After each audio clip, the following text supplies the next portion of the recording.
All right, Larry Krueger here from the Pig and a Pickle Krug Show with a little 49er update. And of course, check out Pig and a Pickle, 2 locations, Emeryville and Corte Madera. They're open 7 days a week in both spots from 11 a.m. till 8 p.m. or until they run out. And they do run out. So get there early.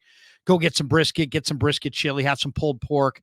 Go talk to Damon and Mary and tell them that Larry Krueger sent you. And this video is also brought to you by Sharp Corner Sports Cards and Collectibles. Check them out along the Monterey Peninsula. They are in Pacific Grove, 205 Cypress Avenue there in Pacific Grove. Call Anthony Catania at 831-521-5264. All right, number of things going on in 49er land. Niners holding their mini camp, their voluntary mini camp this week down in Santa Clara. And a number of interesting little notes coming out of mini camp. And let's get to a bunch of them here. One, it's funny. The one that jumped out to me was Fred Warner, Niner linebacker, says it's not a matter of if the Niners are going to win the Super Bowl, but when. He says, when we do go win one.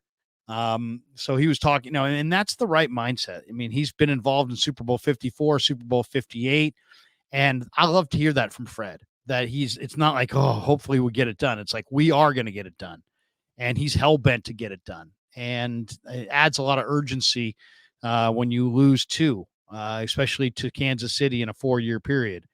And the 49ers are an organization that gauges their success based on Lombardi trophies. And they're looking for that 6th Lombardi trophy, and they're not going to be satisfied until they get it. So for Fred to come out and say, it's not a matter of if we get Lombardi number 6, it's when we get Lombardi number 6. I thought that was definitely an interesting comment from Fred Warner, and one that needed to be pointed out. Also, Christian McCaffrey was a surprising absence from the Niners mini camp, the voluntary OTAs. Kyle Shanahan shared that he isn't too concerned about McCaffrey not being there. He didn't offer a reason for the absence. McCaffrey is getting married. He's the highest paid running back in pro football right now.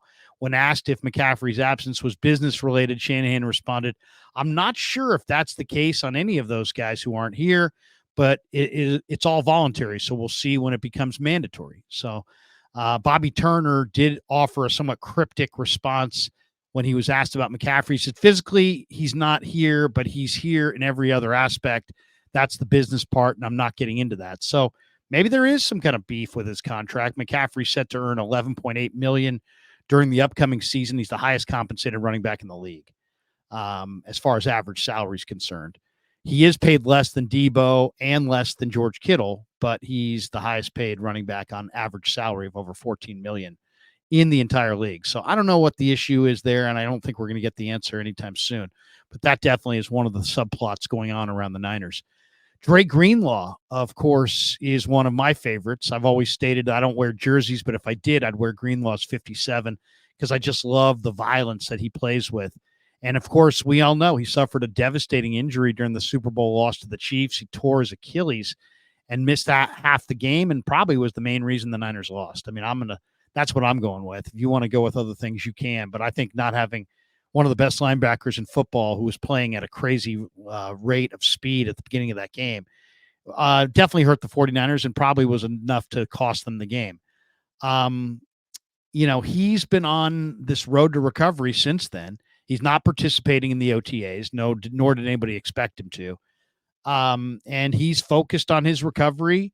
And in March, John Lynch mentioned that Greenlaw said he wants to be there for week 1. He's not going to be there for week 1. I mean, if he's there for week 1, there's going to be like new medical journals written on the surgery, and that doctor is going to be highlighted because nobody suffers a ruptured Achilles tendon on February the 11th and then is ready in September.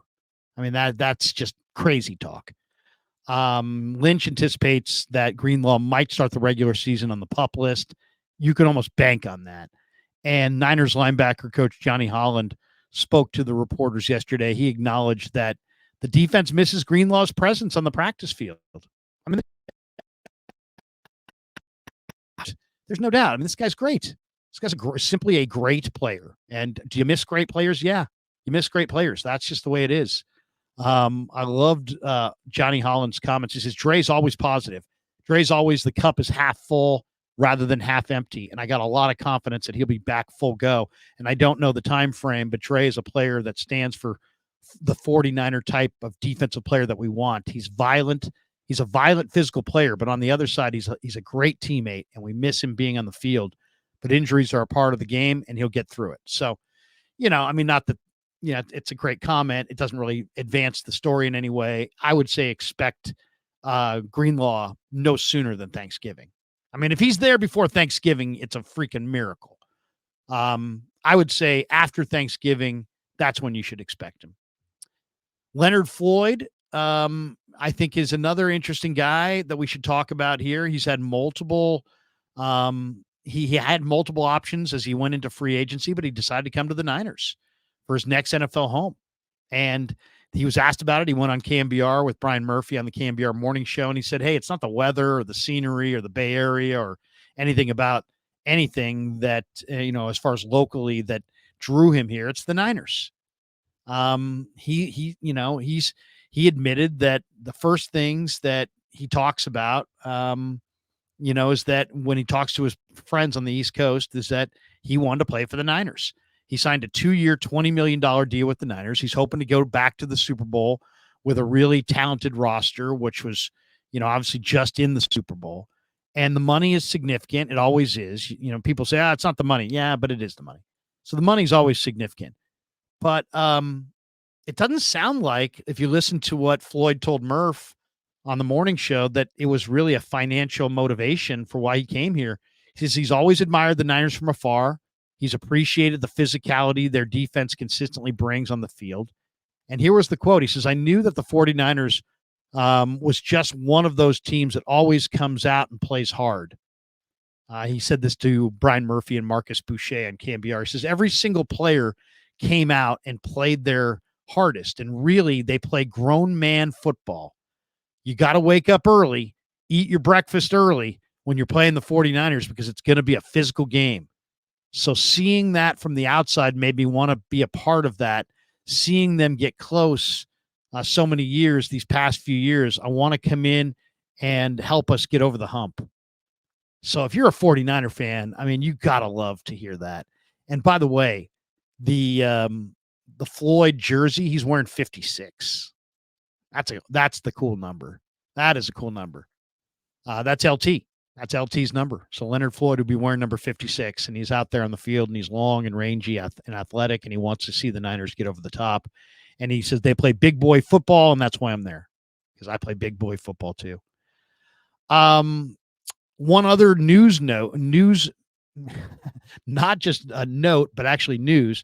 The 49ers announced the times for their 2024 preseason schedule. And the team's going to play 2 road games. They're going to bookend their only home game of the exhibition schedule. The Niners will hold a joint practice with the Saints in Southern California in, I believe, Irvine, before returning to the Bay Area for their contest at Levi Stadium. That's the second preseason game. The August 18th game against New Orleans at Levi Stadium will be televised on Fox. So I think Fox is going to try to have Brady come in and do a practice rep during the preseason. The other 2 games will be on KPIX with Greg Papa and Tim Ryan on the television side. So here's the schedule. August 10th is preseason game number 1. It's in Nashville against the Titans. It's going to be a 6 p.m. local start, 4 p.m. Pacific start, and it'll be on KPIX. And then August 18th, Saints Niners, 5 o'clock start. At Levi's on Fox, and then August 23rd in Vegas against the Raiders, 7 o'clock start for preseason game number 3 Pacific time, and that is also on Pix. So you'll see the Niners on KPIX twice in the preseason. Once they will appear on Fox. A couple other notes that I think are interesting that should be mentioned here. Jake Brendel is being sidelined for the OTAs. He's got a knee tendonitis situation, and the Niners are, Matt Barrows reported this, that John Feliciano, who's a versatile player, he can play center, he can play guard. He's stepping in for Brendel at center. Feliciano played only 26 snaps at center for the Niners last season when they needed him in a pinch. In 2022 with the New York Giants, he showcased his skills as a center. He started all but 3 games, including 2 playoff games. I've talked to Feliciano about this. He says, I would have figured he would be more comfortable at center. He's actually says he's more comfortable at guard.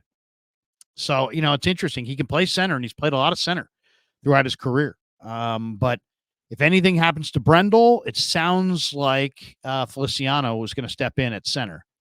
It won't be a totally new role. And there will be other guys in the mix. I mean, Nick Zakelj is trying to make this roster. I guarantee you Nick Zakelj is going to tell Chris Forster, I can play center.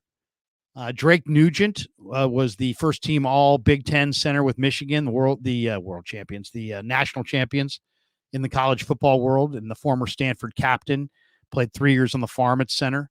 So he's in the mix at center. Nick Zakelj's in the mix at center. Heck, if somebody came out and was awesome at right tackle, I think McKivitz also could play some center.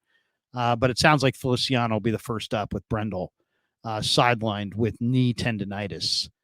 And all I would say for Brendel is you better get healthy because, man, there's some good young players that could take your spot in this camp this year. And then, I asked Brock Purdy about his initial impressions of the rookie wide receiver from Arizona, Jacob Cowing. And Cowing is, I think, going to make a huge impact. And here's what Purdy had to say. He said, yeah, he's quick. He's twitchy. I'm impressed with just the way he's acted and interacted with guys. Very smart, very respectful, and a guy that I could tell he's going to get after it in terms of knowing what his job is. And as a quarterback, I feel like you're always looking for a guy that you can trust. So yeah, I've seen that so far from him. I'm excited to see what he can do just in terms of taking the top off. He's talking about getting deep and the go patterns and running downfield and everything once we get to it. So I'm really excited to have him. And then, I don't know if I mentioned this, but Clay Kubiak, Niners passing game coordinator, when we were talking about Cowing yesterday, described Cowing as a great football player. I mean, NFL coaches throw compliments around to rookies like manhole covers. When Clay Kubiak said Cowing is a great football player, and what he meant by it is he meant he's not a track guy. He's not just some guy who ran a great 40 time at Indy but can't play football. This guy can play football. He's had 3 straight 1,000-yard seasons. He's got great ball skills. He knows how to run routes. He knows how to gain separation. There's a lot of really advanced characteristics of Jacob Cowing. So I thought it was really cool that both Brock was glowing and then Clay Kubiak called him a great football player. So that is definitely something to keep your eye on. That I should say he is a guy to keep your eye on this summer in 49er camp, Jacob Cowing, and I believe he wears 83. All right, that's going to do it for our 49er update video. Thanks to Pig and a Pickle for being the title sponsor of the Krug Show. Thanks to Sharp Corner Sports Cards and Collectibles for sponsoring this video. And thanks to all you guys for supporting the Krug Show on YouTube.